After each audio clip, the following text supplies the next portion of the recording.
Sejalan dengan sikap pemerintah Indonesia yang konsisten mengutuk tindakan Israel atas kebiadabannya terhadap rakyat Palestina di Gaza.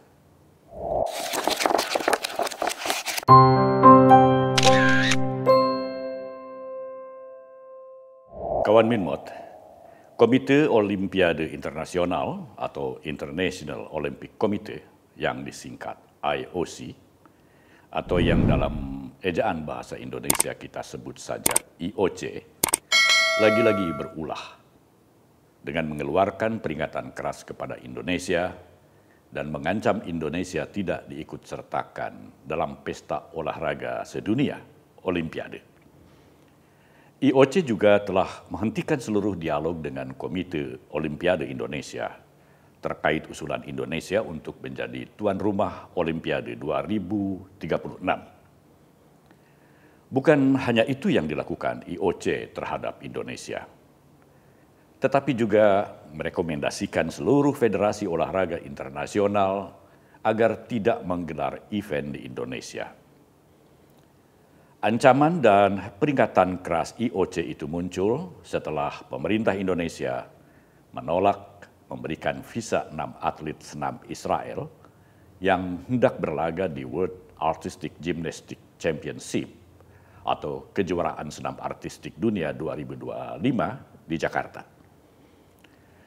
Penolakan pemberian visa kepada para atlet Israel tersebut sejalan dengan sikap pemerintah Indonesia yang konsisten mengutuk tindakan Israel atas kebiadabannya terhadap rakyat Palestina di Gaza.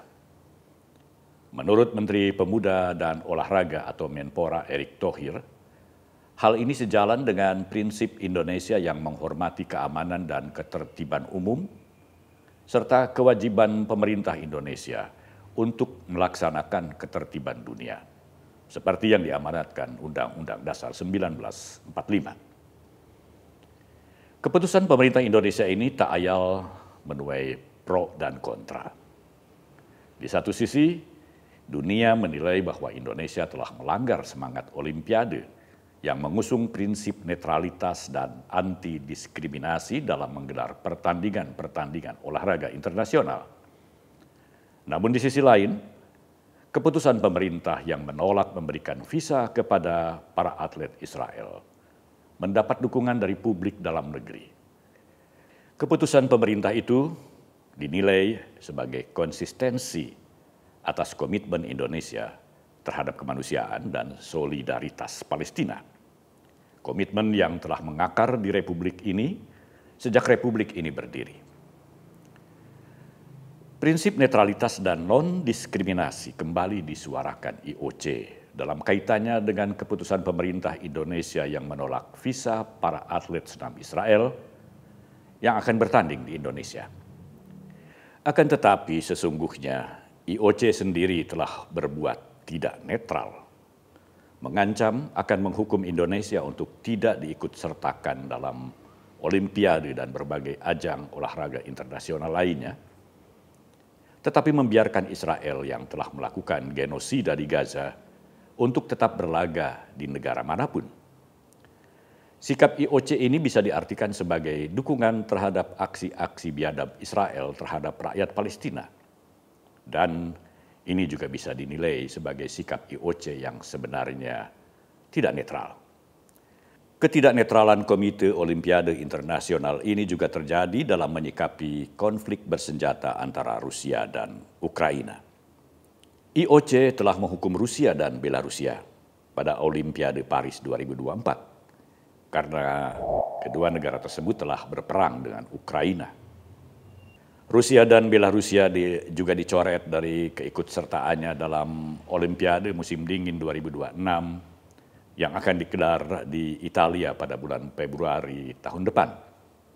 Sementara Ukraina tetap diizinkan untuk ikut serta, seperti juga Israel yang tetap dibiarkan mengikuti Olimpiade, meskipun negara Zionis ini sudah ditentang ratusan negara. Lalu di mana letak netralitasnya? Pernyataan IOC agar event olahraga dipisahkan dari politik nyatanya hanya omong kosong belaka. Sebab sikapnya terhadap Rusia, Belarusia, dan terakhir terhadap Indonesia menandakan bahwa IOC sebenarnya sedang berpolitik. Rusia yang senasib dengan Indonesia merespons ancaman IOC terhadap Indonesia sebagai standar ganda yang diterapkan kepada Rusia dan Indonesia. Sekretaris Pers Kepresidenan Rusia, Dmitry Peskov, seperti dilansir kantor berita Rusia TASS, mengatakan bahwa Komite Olahraga Internasional selama ini tidak pernah menghukum negara-negara yang menolak visa para atlet Rusia yang ingin bertanding di negeri mereka. Sementara kepada Indonesia yang menolak visa para atlet Israel, IOC mengeluarkan ancaman dan memberikan peringatan keras. Bukankah ini standar ganda? Peringatan keras Komite Olahraga Internasional IOC kepada Indonesia sebenarnya bukan pertama kalinya terjadi.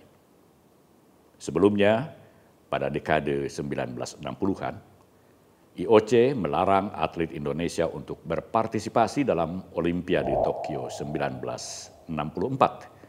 Gara-garanya, pemerintahan Presiden Soekarno menolak memberikan visa kepada para atlet Israel dan Taiwan yang akan mengikuti Asian Games keempat 1962 di Jakarta.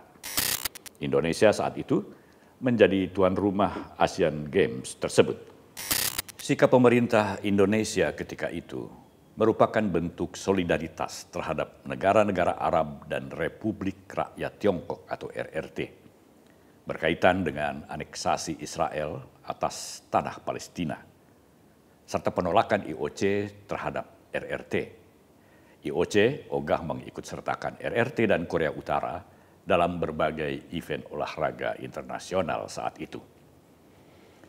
Sikap IOC yang melarang atlet Indonesia untuk ikut serta dalam Olimpiade Tokyo 1964 membuat Presiden Soekarno marah. Bagi Soekarno, tindakan IOC tersebut tidak semata-mata masalah olahraga, tetapi serangan terhadap kedaulatan Indonesia dan negara-negara berkembang lainnya. Dalam salah satu pidatonya, Presiden Soekarno atau Bung Karno mengatakan bahwa Olimpiade telah diracuni oleh politik kolonialisme dan imperialisme. Lalu sebagai aksi tandingan terhadap Komite Olahraga Internasional, Bung Karno mengumumkan kepada dunia bahwa Indonesia akan menyelenggarakan Olimpiade khusus untuk negara-negara berkembang yang baru merdeka, yang disebutnya sebagai Ganevo, singkatan dari Games of the New Emerging Forces, atau pesta olahraga untuk negara-negara berkembang yang baru merdeka. Ganevo pertama di Jakarta pun terselenggara pada tahun 1963 dengan acara pembukaan yang berlangsung spektakuler di Stadion Utama Gelora Bung Karno, yang kini kita kenal dengan singkatan Stadion Utama GBK Senayan, Jakarta. Ganevo pertama ini dihadiri oleh sekitar 2.700 atlet dari 51 negara, termasuk RRT dan Korea Utara. Juga dihadiri oleh beberapa negara barat seperti Prancis dan Italia yang tergabung dalam gerakan non-blok. Event olahraga Ganevo memang tidak berkelanjutan karena berbagai faktor politik domestik dan internasional. Tetapi Ganevo telah dicatat sejarah sebagai perlawanan negara-negara berkembang terhadap hegemoni Barat dalam dunia olahraga internasional. Sejarah juga mencatat bahwa Ganevo telah menjadi simbol yang menunjukkan bahwa Indonesia sejak dulu selalu berada di barisan terdepan dalam melakukan perlawanan terhadap ketidakadilan global. Perlawanan yang kini dilanjutkan oleh Presiden Prabowo Subianto dalam berbagai forum dunia. Akankah Indonesia sekarang bakal mengulang sejarah Ganevo? Masih terlalu dini untuk mengatakan itu. Karena apa yang dilakukan Komite Olahraga Internasional terhadap Indonesia sekarang ini baru sebatas ancaman atau gertakan. Dan pihak Indonesia kabarnya akan melakukan negosiasi dengan IOC. Memang ada konsekuensi logis yang akan ditanggung pemerintah Indonesia jika ancaman IOC berwujud menjadi hukuman. Indonesia terancam akan kehilangan pemasukan devisa miliaran dolar Amerika dari berbagai event olahraga internasional jika Indonesia benar-benar tidak diperbolehkan menyelenggarakan berbagai event olahraga internasional di dalam negeri. Kerugian ini juga akan ditanggung oleh dunia pariwisata. Namun apapun yang terjadi, pemerintah Indonesia hendaknya tidak menyerah. Keputusan pemerintah menolak keikutsertaan para atlet Israel untuk bertanding di Indonesia seyogianya merupakan harga mati yang tidak bisa ditawar-tawar lagi. Sebelum negara Palestina merdeka dan berdaulat, benar-benar berdiri tegak dan diakui dunia, serta diakui Israel. Perjuangan panjang ini tidak boleh berhenti begitu saja. Kesepakatan damai antara Hamas dan Israel telah ditandatangani, sehingga perang di Gaza boleh dikatakan sudah berhenti, dan bibit-bibit perdamaian mulai bersemai. Jalan menuju berdirinya negara Palestina yang diakui Israel sebenarnya sudah mulai terlihat meskipun akan melewati rangkaian panjang. Tetapi negara Palestina merdeka, kawan Minmot, hingga sekarang belum benar-benar berdiri. Dan ancaman yang dikeluarkan IOC terhadap Indonesia sekali lagi merupakan standar ganda yang juga bisa dinilai sebagai serangan terhadap kedaulatan Indonesia. Hal ini juga menandakan bahwa Komite Olahraga Internasional sebenarnya telah berpolitik dan bersikap tidak netral. Walaupun mereka selalu menggembar-gemborkan asas netralitas dan non-diskriminasi, serta menyerukan agar olahraga dipisahkan dari politik. Tetapi IOC pada kenyataannya telah mencampur adukan olahraga dengan politik.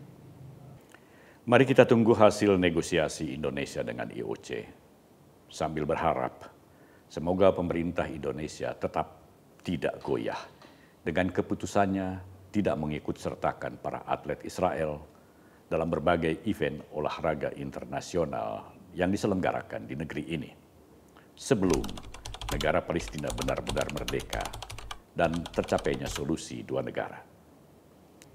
Sampai di sini dulu kawan Minmot.